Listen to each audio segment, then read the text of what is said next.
So our next topic is the art of resiliency. Kisha is an entrepreneur and a woman empowerment leader. She's a certified meeting professional, CMP, with over 24 years of experience in the hospitality industry in both sales and event management. Born and raised in Jamaica, West Indies, she was taught by her mother the value of integrity, hard work, kindness, and discipline. She's the founder and president of Events of Joy, a name that I love, an event planning company focused on helping clients produce events that support their company mission. She's the founder of the Women Business Summit, celebrating its 15th year. The summit has a mission to develop a community of strong female leaders by providing quality programming and resources in an environment that promotes learning. And because we don't do enough, she is also a member of the Nashawanak Pond Steering Company, which is right here in our beloved Easthampton, just over the mountain here, supporting the health and beauty of our iconic pond. Kisha is going to help us develop action steps around resiliency. Take it away, Kisha. Thank you so much to Sandra. Thank you so much to Mo. Thank you, Kathy, and everyone who put this event together. Give yourselves a round of applause. Yes, yes. Because as an event planner, I know that it takes so much time, so much preparation, so much good energy, and you guys are the key ingredient to making any event successful. So thank you for showing up for yourselves and for these amazing women who put this event together. So I'm going to talk about resilience. I think I was invited because of the story of losing my husband suddenly, and how I've been able to, and I still do, walk through that experience. So I am going to start, hopefully.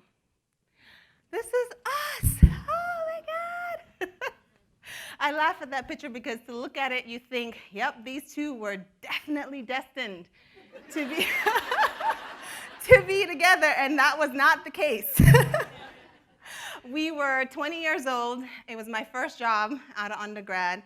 And I remember getting there, and I walked in the kitchen, and I saw this white guy with dreads. And I was like, that's interesting. Because I'm from Jamaica, so I'm used to seeing Rastas with dreads. And they didn't look like him.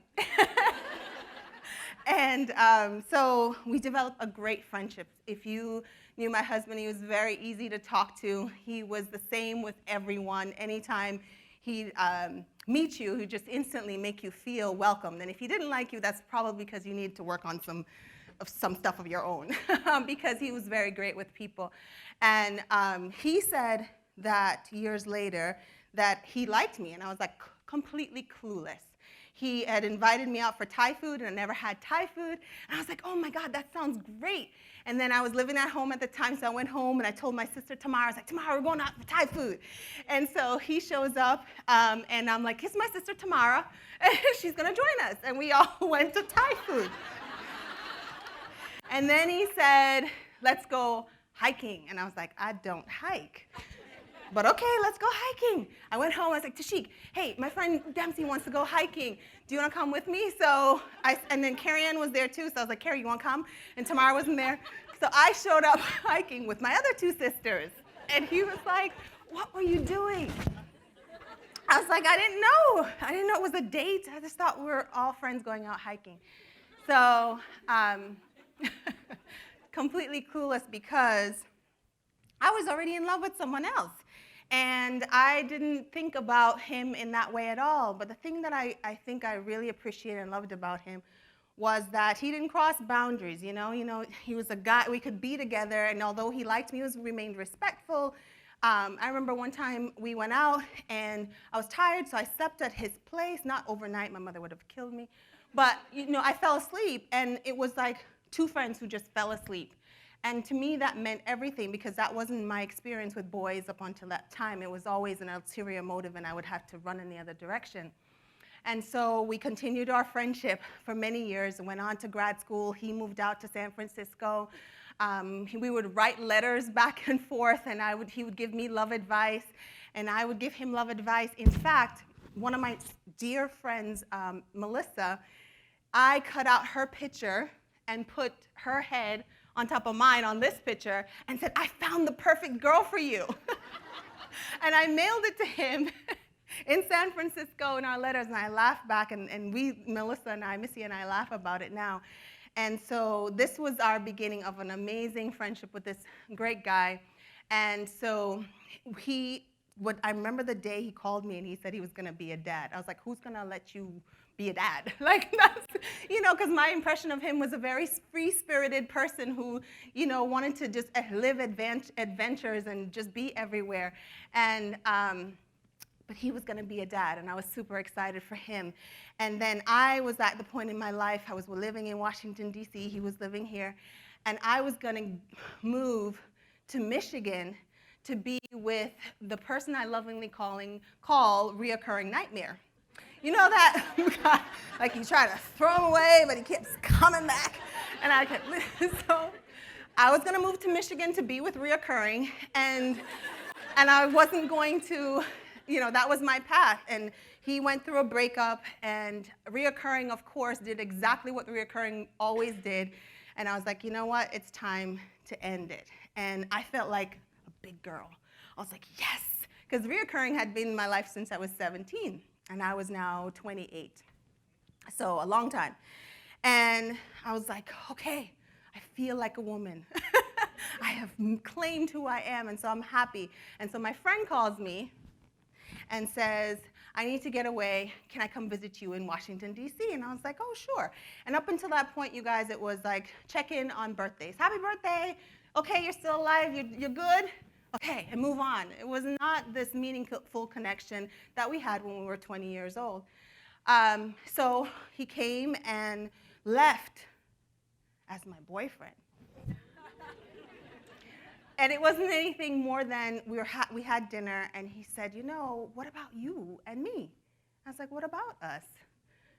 And then, you guys, I promise you, it was like a veil just lifted, like, you dummy. He'd been here all along. Like, what are you doing? And I said, of course it's you. Of course it's you.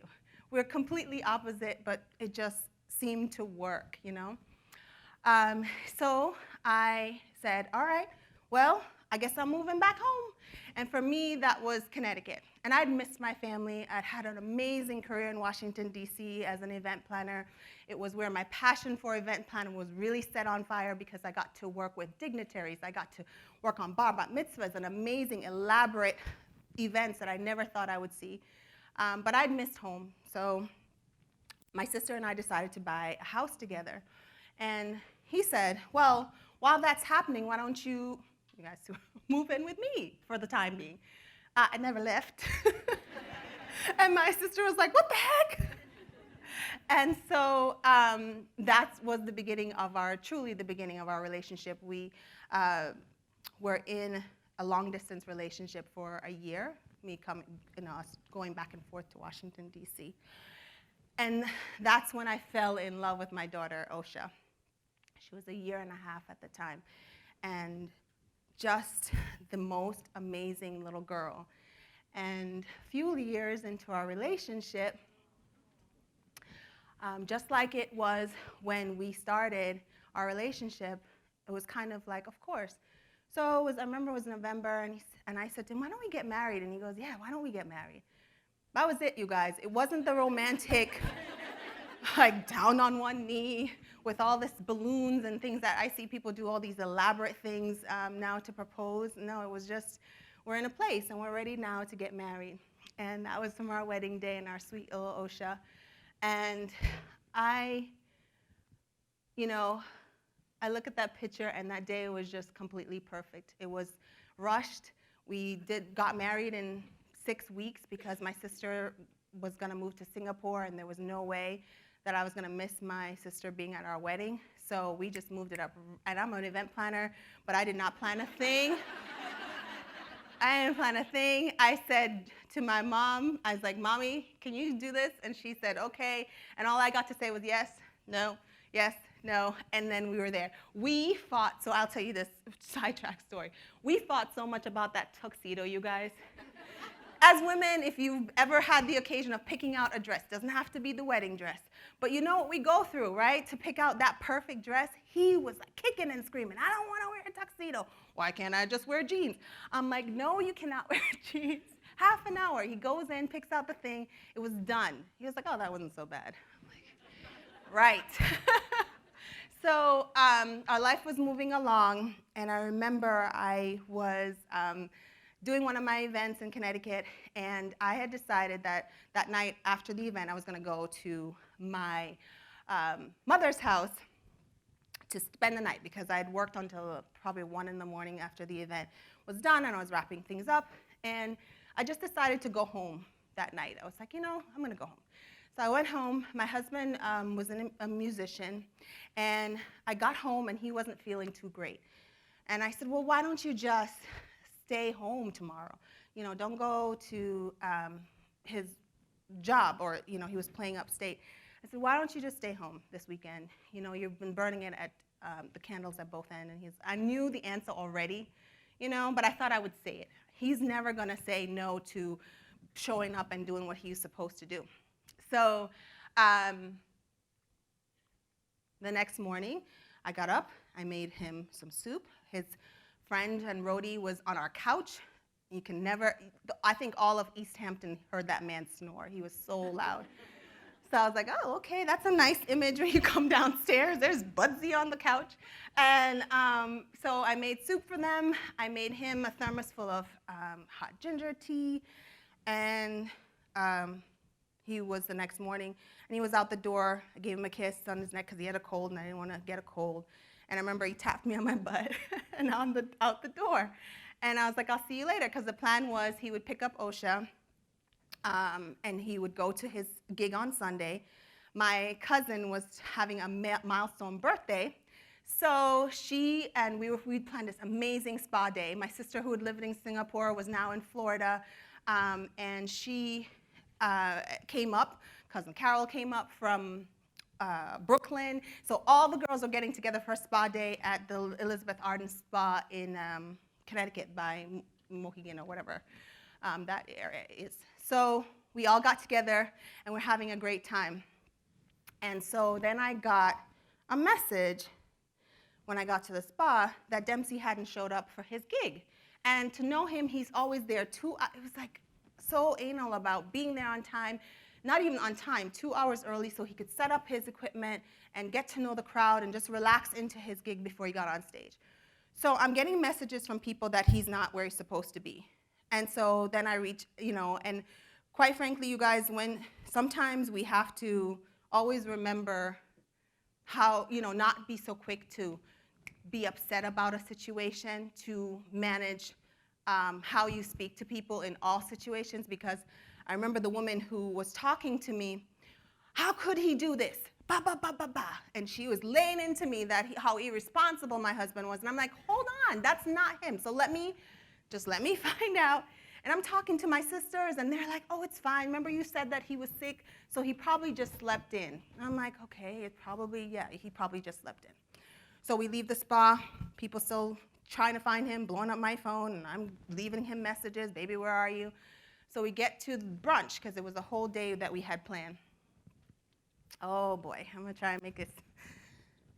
Jeez. So we get to brunch. And we're sitting there, and I'm still worried. And then some guy, called me, and he said, Mrs. Zullo, your husband has been in a car accident, and he's at Bay State. He's in critical condition. You need to come right now. I lost it. I was like, and I screamed in the middle of the restaurant, and my mother jumped up, and she grabbed me. She was like, what's the matter? Dempsey's in critical condition. What? And the drive, you guys, from Connecticut felt like a million years, and nothing was real. I couldn't taste anything. Like, my whole being was just not there. And I get to Bay State, and the officer met me outside, and then the doctors met me, and they were saying, your husband, his brain functions aren't there. And I go and I see him, so I'm expecting, like, oh, God. But he's in the bed, and he looks totally fine. nothing broken. I don't see anything broken. I'm like, what are you guys talking about? He's just probably just unconscious, right? And so I was like, well, what happened to Budsy? Where's Budsy? Because Budsy was driving. And he's like, I'm sorry, he passed away at the scene. And I'm like, okay. So I'm praying, and everybody's praying, and they're like, come on. And I'm like, you so got this. Remember that time you were skateboarding? And I'm reminding him of the times that he survived, like what people thought he couldn't have, and his daredevil ways. I'm like, you got this. And I really can't express to you guys just how I felt, and having to call OSHA. So, because I need to get through this talk, I'm going to tell you, she was so incredibly brave. Like, she said some amazing things to her father, and I'd never, to have to be present of mind to decide that your husband is gone, and to have my mother-in-law there with me to look at her son, her only son, and say, and watch people pronounce your loved one dead. I don't want anyone to ever have to experience that.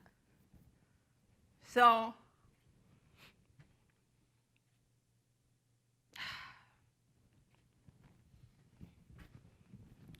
we went through that, and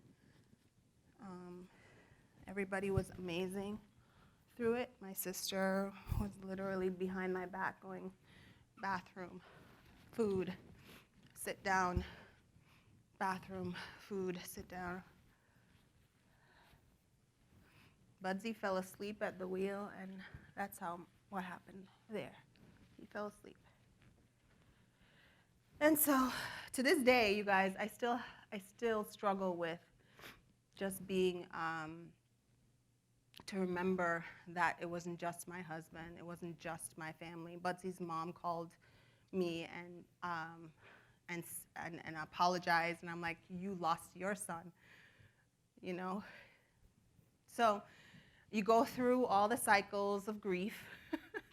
I've learned about them, and the thing that held me up, and I'm so glad that some of you, especially this amazing woman, is in the room. The thing that held me up were my amazing family and community and strangers. I got notes in my mailbox from people who know of him. They had a visual on the New Haven Green, because that's where my husband and Budsy, where they came from, New Haven, Connecticut. And so hundreds of people showed up. And I did not know that this man, he would have been like, yeah. He was so loved because so hundreds of people showed up for him and showed up for our family. My friend Tara, who's sitting right here, was an incredible support. I'd come home and I'd find like little notes. I'd find flowers in my backyard. She gave me like 20,000 pair of sunglasses. And she said, if you don't want a deal, just put these on. You know, so it's like, I remember my client, I still had to show up, right? And so this is the part where resiliency has to kick in.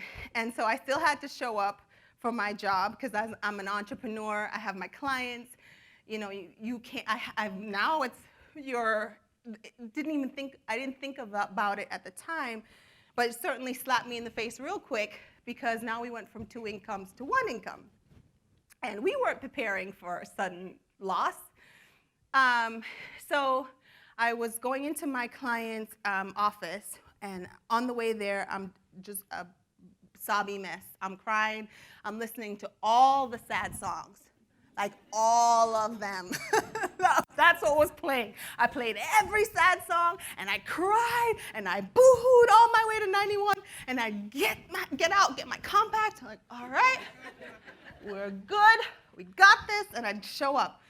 And as I was coming out, Glenda, I'll never forget, and I swear, these God moments and these God winks, she was a security guard at one of my clients' office, and she saw me pull in, and she knew what happened, so she came over, and she said, asked me how I was doing, and I told her how I was doing, and I told her the song I was singing was a song called I Miss You by Climax. 80s, baby. So I was singing that song, and she's like, no, don't sing that song. Sing This Little Light of Mine. So you guys know that song, right? This little light of mine, I'm gonna let it shine. So that's what she said to sing. She was like, sing that song. Every time you feel sad, sing that song. And I was like, okay, I'll sing that song. But I want to sing the sad song and be sad. She's like, okay. So acts of kindness, random acts of kindness. My cousin in Seattle, I got home, and there was a huge FedEx box on my front. I'm like, what is going on? I opened it, it was a fish. She went to Pike Place, and she FedExed me a fish. I was like, I got the fish. Well, my mother-in-law and I, we ate well for the next 3 days. And that was the other thing. My mother-in-law stayed with me for 6 weeks, and we just didn't even say, we were ships in the night, meaning, I'm going upstairs, she going, you okay, okay. And we just, had our own little support group. I did try therapy. It wasn't for me at the time. I have a strong, amazing family. My friends like India, my friends like Marianne, they are sister friends more than anything. Just the people that LaTanya was talking about in your circle that showed up for me like crazy. They loved on me double time, and that's what got me through. And Osha was getting loved on double time, and she needed the space. I hope one day she tells her story and how she felt, because her and her papa were thick as thieves. And so that's what got me through, you guys. It's just the love of family and support from strangers. And then I got to work. I was like, okay, let's blow goals out the water. And I started to just list everything that I wanted to achieve. And I was like, no time to waste. He was here for 40 years. Okay, good. So I started to dig into what is going to make me feel better so I can do the work that I want to do.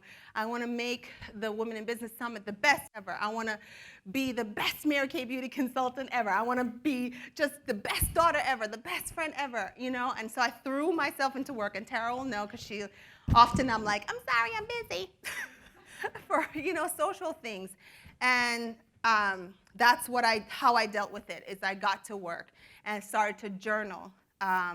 And I learned to appreciate every moment. Someone said, I would hear people say, when you ask someone who's just recently lost someone, ask them how they're doing today. And that was very cool for me to hear, because now I say, how are you doing today? I have an understanding of loss more than I ever did. My friend Nancy Jo Funaro, Nancy Jo sent me the story of the dragonfly. I won't get into it, but it gave me comfort to know that, to think of my husband as an energy that has transitioned more than just gone. I learned that it was okay to just talk to him. If I felt like talking, just go ahead and talk. It's okay. No one's going to judge you. And I started to look for things to find my happiness and bring that back to my life and bring life back to me. I was lost. No, I wasn't, Dempsey's wife and Osha's stepmom and, all these labels. My whole world was now blown apart, and then I was staring at myself like, who the heck am I? What do I want? What do I like?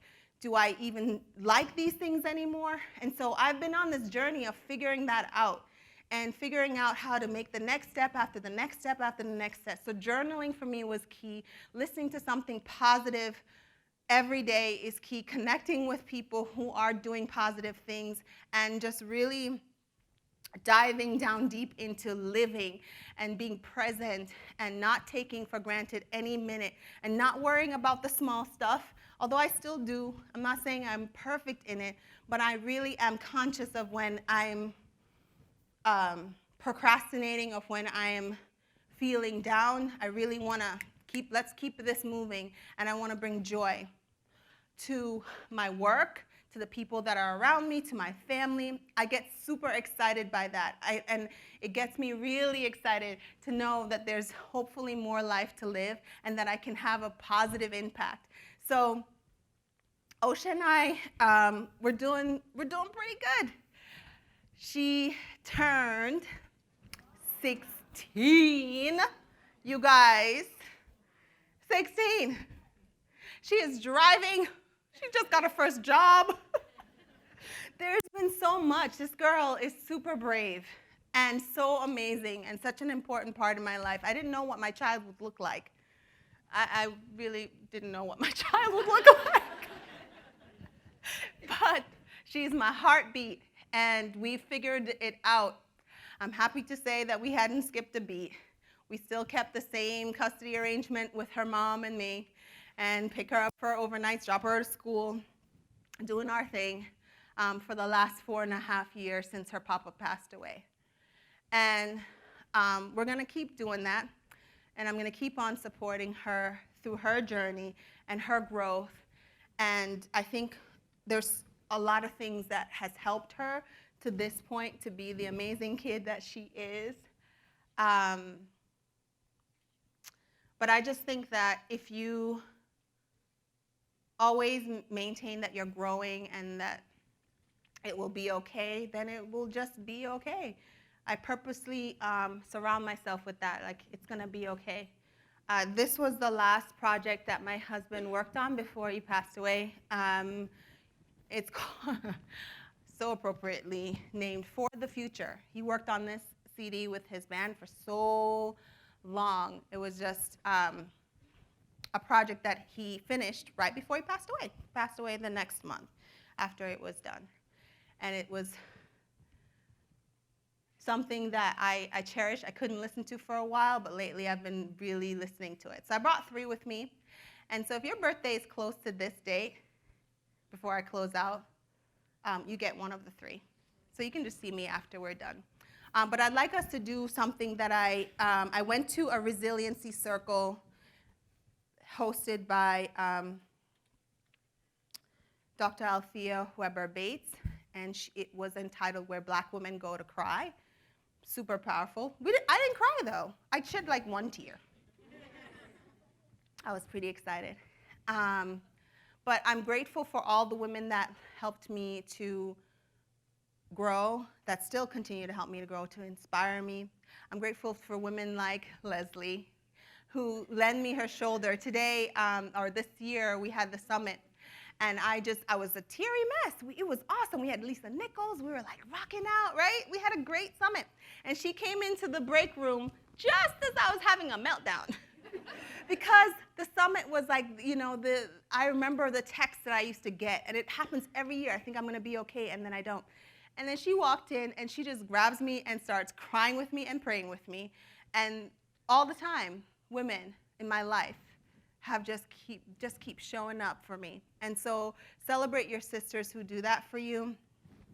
Celebrate all those amazing people who just show up in your life at a time that is just right. Just love them and celebrate them. And I'll close by saying, Lisa said something. She said, when something ends, a job, a relationship, it was because it's complete. I could not have heard that when he first passed away, but okay. I'm 4 years into grieving for this person, and this amazing man in my life, and it was complete. So now I cherish our memories, the good and the bad, because, marriage is work. And so the thing that I want to leave you ladies with is go where you're loved. Simply, just go where you're loved. At work, find that space. At home, with your sister circles, just go where you're loved, and that will help you to manage all the crazy that life seems to put in our paths. So thank you so much for listening to my story. I really appreciate you all. Thank you. Thank you.